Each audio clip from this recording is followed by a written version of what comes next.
Hello' students, লৈ আহিছোঁ HS first ইয়াৰৰ আজি অনুষ্ঠিত হৈ যোৱা ইকনমিক্সৰ কুৱেশ্যন পেপাৰখন লৈ। ইয়াত যিখিনি আমাৰ MCQ আছিলে, MCQৰ আমাৰ 40টা MCQৰ মই শুদ্ধ এনচাৰখিনি তোমালোকক ৰেড কলমেৰে কাৰেক্ট কৰি দি দিছোঁ। তোমালোকে এবাৰ মিলাই চাই ল'বা, ঠিক আছে? আহা তেতিয়াহ'লে পলম নকৰি ভিডিঅ'টো আৰম্ভ কৰোঁ, আৰু তোমালোকৰ এক্সাম কেনেকুৱা হ'ল মোক জনাবলৈ পাহৰি নাযাবা, ঠিক আছে?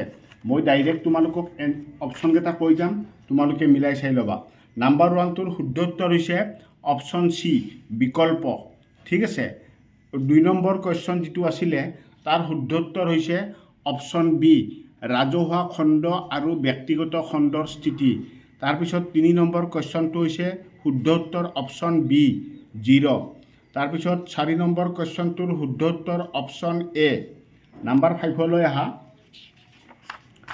নাম্বাৰ 5ত যদি আমি চাওঁ শুদ্ধ উত্তৰ অপশ্যন বি, বাঢ়ি থাকে।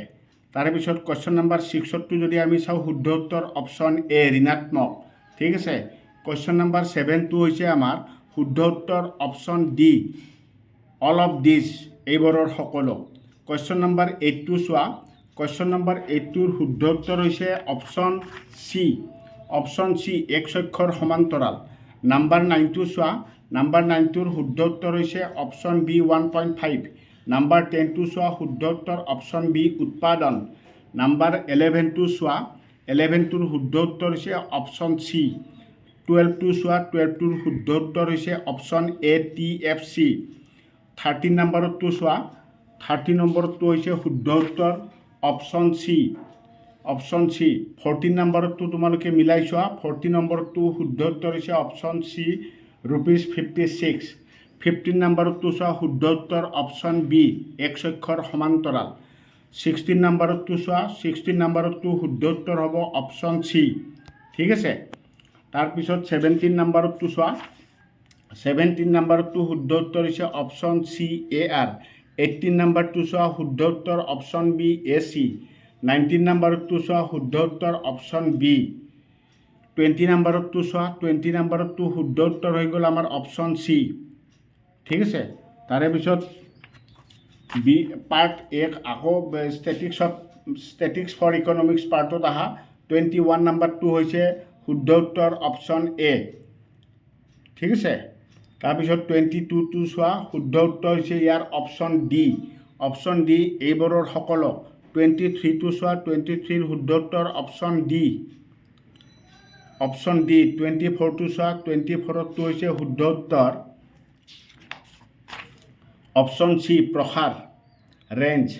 তাৰপিছত 25টো চোৱা। শুদ্ধ উত্তৰ অপশ্যন বি, মধ্যমা। 26টো চোৱা। শুদ্ধ উত্তৰ অপশ্যন বি, পিয়ল। 27 নম্বৰটো চোৱা। 27টো হৈছে শুদ্ধ উত্তৰ অপশ্যন চি, ভৌগোলিক।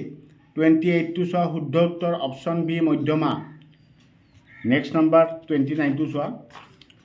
29লৈ আহা। 29ৰ শুদ্ধ উত্তৰ অপশ্যন চি। 30 নম্বৰটো চোৱা। 30 নম্বৰৰ শুদ্ধ উত্তৰ অপশ্যন বি, 0। 31ত আহা। 31ৰ শুদ্ধ উত্তৰ অপশ্যন এ। 32 নম্বৰটো চোৱা। শুদ্ধ উত্তৰ অপশ্যন 0, অপশ্যন এ, 0, ঠিক আছে? নেক্সট আমি যদি 33লৈকে আহোঁ। 33টোৰ শুদ্ধ উত্তৰ অপশ্যন বি। 34টো চোৱা। শুদ্ধ উত্তৰ অপশ্যন বি। তাৰে পিছত 35টো চোৱা। 35টো শুদ্ধ উত্তৰ অপশ্যন বি। তাৰে পিছত 36টো চোৱা। শুদ্ধ উত্তৰ অপশ্যন ডি। 37 নম্বৰটো চোৱা। শুদ্ধ উত্তৰ অপশ্যন চি। 38টো চোৱা। শুদ্ধ উত্তৰ অপশ্যন চি, 0। 39টো চোৱা। শুদ্ধ উত্তৰ option D, all of this. 40 নম্বৰটো চোৱা। শুদ্ধ উত্তৰ অপশ্যন এ, 2, ঠিক আছে? তাৰপিছত 40টা MCQৰ সমাধানখিনি মই কৰি দিলোঁ তোমালোকক। এতিয়া তোমালোকক প্ৰশ্নখিনি মই দেখাই আছোঁ, প্ৰশ্নখিনিও এবাৰ চাই ল'ব পাৰিবা, ঠিক আছে? ইখনে আছিল তোমালোকৰ কিমানখিনি আছিলে, কমন কিমান আছিলে জনাবলৈ পাহৰি নাযাবা। বি পাৰ্টটোৰ ভালেখিনি কমন আছিলে, MCQখিনি অলপ হাৰ্ড হৈছে, কিন্তু বি পাৰ্টটোৰ মেক্সিমাম কুৱেশ্যনে আমাৰ কমন আছিলে, ঠিক আছে?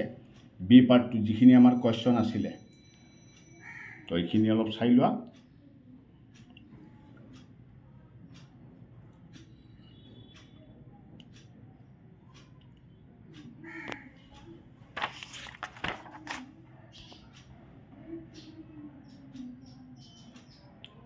Part B statistics for economics.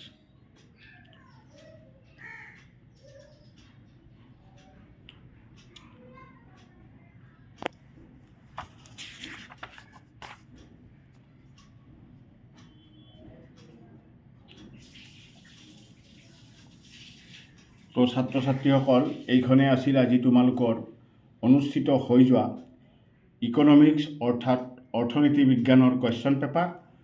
তোমালোকৰ MCQ কাৰ কিমানটা শুদ্ধ হ'ল জনাবলৈ পাহৰি নাযাবা। ঠিক আছে, আজিলৈ আৰু বিশেষ নাই, ইমানতে সামৰণি মাৰিলোঁ। ধন্যবাদ।